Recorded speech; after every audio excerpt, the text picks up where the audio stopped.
ನಮಸ್ಕಾರ ವೀಕ್ಷಕರೇ, ಎಷ್ಟೋ ಜನರಿಗೆ ಈ ಒಂದು ವಿಷಯ ಗೊತ್ತಿರಲಿಕ್ಕಿಲ್ಲ. ಏನಂದರೆ ಇವಾಗ ಆಷಾಢ ಮಾಸ ನಡೀತಾ ಇದೆ. ಸೊ ಈ ಆಷಾಢ ಮಾಸದಲ್ಲಿ ಗಂಡ ಮತ್ತು ಹೆಂಡತಿ ಲೈಂಗಿಕ ಕ್ರಿಯೆ ಆಚರಿಸ್ಕೊಳ್ಬಾರ್ದು, ಇದಕ್ಕೆ ಏನು ಕಾರಣ ಅಂತ ತುಂಬ ಜನರಿಗೆ ಗೊತ್ತಿಲ್ಲದೇ ಇರಬಹುದು ಅಲ್ವಾ?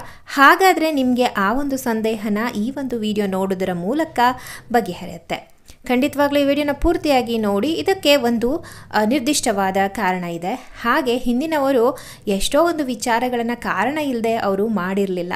ಇದಕ್ಕೆಲ್ಲ ಒಂದೊಂದು ಸಂಪ್ರದಾಯ ಅಂತ ಅವರು ಹೆಸರು ಕೊಟ್ಟರು. ಹೊಸದಾಗಿ ಮದುವೆ ಆದಂತಹ ಗಂಡ ಹೆಂಡತಿಯನ್ನು ಅವರು ಬೇರೆಯಾಗಿ ಇಡಿಸೋದಕ್ಕೋಸ್ಕರ ಏನು ಮಾಡ್ತಾಯಿದ್ರು ಅಂದರೆ, ಆ ವಧುವನ್ನು ಅಂದರೆ ಹೆಂಡತಿಯನ್ನು ಅಥವಾ ತಮ್ಮ ಮಗಳನ್ನು ತವರು ಮನೆಗೆ ಕರ್ಕೊಂಡು ಬರ್ತಾಯಿದ್ರು. ಇದಕ್ಕೆ ಒಂದು ಮುಖ್ಯವಾದ ಕಾರಣ ಇದೆ.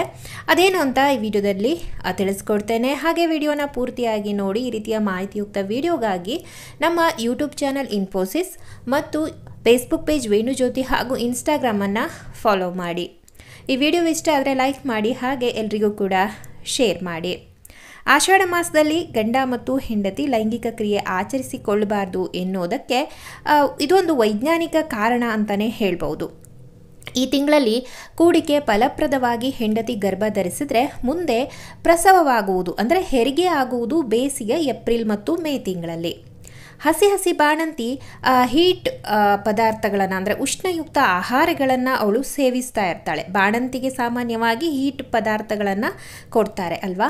ಬೇಸಿಗೆಯಲ್ಲಿ ಇಂಥ ಆಹಾರಗಳನ್ನು ಮತ್ತಷ್ಟು ಸೇವಿಸಿದರೆ ಆರೋಗ್ಯದಲ್ಲಿ ಏರುಪೇರಾಗುವುದು ನಿಶ್ಚಿತ. ಅಂದರೆ ಉಷ್ಣದ ಆಹಾರವನ್ನು ಆಕೆ ತೆಗೆದುಕೊಳ್ತಾ ಇರ್ತಾಳೆ, ಅದರ ಜೊತೆಗೆ ಬೇಸಿಗೆ ಇರುತ್ತೆ. ಸೊ ಹಾಗಾಗಿ ಆರೋಗ್ಯದ ತೊಂದರೆ ಅವಳಿಗೆ ಆಗಬರ್ಬೋದು ಅನ್ನುವ ಒಂದು ಕಾರಣ.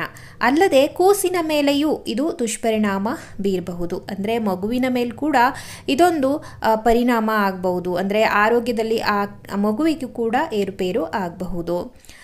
ಬೇಸಿಗೆಯಲ್ಲಿ ಈ ಅನಪೇಕ್ಷಿತ ತೊಂದರೆಗಳನ್ನು ಮೈ ಮೇಲೆ ಎಳೆದುಕೊಳ್ಳುವುದಕ್ಕಿಂತ ಆಷಾಢದಲ್ಲಿ ಅಂದರೆ ಈ ಸಮಯದಲ್ಲಿ ಮಳೆ ಬೀಳ್ತಾ ಇರುತ್ತೆ. ಸೊ ಮಳೆಗಾಲದಲ್ಲೇ ನಾವು ಅತ್ಯಂತ ಒಂದು ಜಾಣ್ಮೆಯಿಂದ ಗಂಡ ಹೆಂಡತಿ ಸೇರಿದಾಗಿದ್ದರೆ ಒಳ್ಳೆಯದು ಅನ್ನೋ ಒಂದು ಕಾರಣಕ್ಕೆ ಈ ಒಂದು ಸಂಪ್ರದಾಯವನ್ನು ಹಿರಿಯರು ಮಾಡಿದ್ದಾರೆ.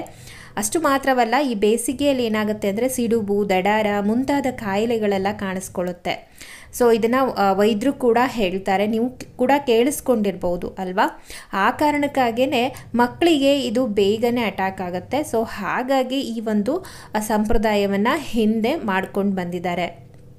ಇನ್ನು ಒಂದು ತಮಾಷೆಯಾಗಿ ಒಂದು ಕಾರಣ ಹೇಳೋದೇ ಆದರೆ, ಆ್ಯಕ್ಚುಲಿ ಇದು ಸತ್ಯ ಕೂಡ, ಆದರೂ ನೀವು ಇದು ತಮಾಷೆ ರೀತಿಯಲ್ಲಿ ತೊಗೊಳ್ತಿರೋ ಅಥವಾ ಸತ್ಯವಾಗಿ ತೊಗೊಳ್ತಿರೋ ಗೊತ್ತಿಲ್ಲ. ಇನ್ನೂ ಒಂದು ಕಾರಣ ಹೇಳೋದೇ ಆದರೆ, ಈ ಒಂದು ಕಾರಣ ಹೋಲಿಕೆ ಆಗುವುದು ಅಂದರೆ ಸಂಬಂಧಪಡೋದು ನಮ್ಮ ರೈತರಿಗೆ.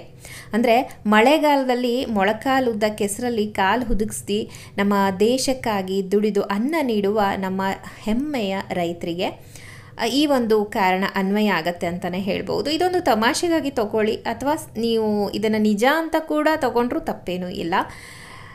ಏನಪ್ಪ ಅಂತಂದರೆ, ಆ ಒಂದು ಸಮಯದಲ್ಲಿ ಭೂಮಿಯನ್ನು ಹಸನು ಮಾಡಿ ಬೀಜವನ್ನು ಬಿತ್ತುವ ಕಾಲ ಅದು. ಸೊ ನಮಗೆ ಬೇಕಂದಾಗ ಮಳೆ ಬರೋದಿಲ್ಲ, ಮಳೆ ಬಂದಾಗ ಬಿತ್ತಲು ರೈತರು ಸಿದ್ಧರಾಗಿರಬೇಕಾಗತ್ತೆ. ಇಂತಹ ಸಂದರ್ಭದಲ್ಲಿ ಮದುವೆ ಮಾಡಿ ರೈತ ಮತ್ತು ಆತನ ಹೆಂಡತಿ ಒಬ್ಬರನ್ನೊಬ್ಬರನ್ನ ನೋಡ್ತಾ ಮನೆಯಲ್ಲೇ ಕುಳಿತುಕೊಂಡ್ರೆ ನಮ್ಮ ದೇಶಕ್ಕೆ ಅನ್ನ ನೀಡೋರು ಯಾರು ಅಲ್ವಾ? ಹಾಗೆ ಬಗಲಲ್ಲಿ ಕಟಕ್ ರೊಟ್ಟಿ, ಗುರೆಳ್ಳು ಚಟ್ನಿ ತುಂಬಿಕೊಂಡು ನಮ್ಮ ರೈತರು ಹೊಲದ ಕಡೆಗೆ ಆ ಸಮಯದಲ್ಲಿ ಹೊರಡಲೇಬೇಕಾಗತ್ತೆ. ಯಾಕಂದರೆ ಆ ಸಮಯದಲ್ಲೇ ನಮಗೆ ಏನು ಮಳೆ ಬಂದಿರುತ್ತೆ, ಹೊಲನ ಬಿತ್ತು ನಮಗೆ ಒಂದು ಫಸಲನ್ನು ಅವರು ಕೊಡುವಂತಹ ಕಾಲ ಅದು.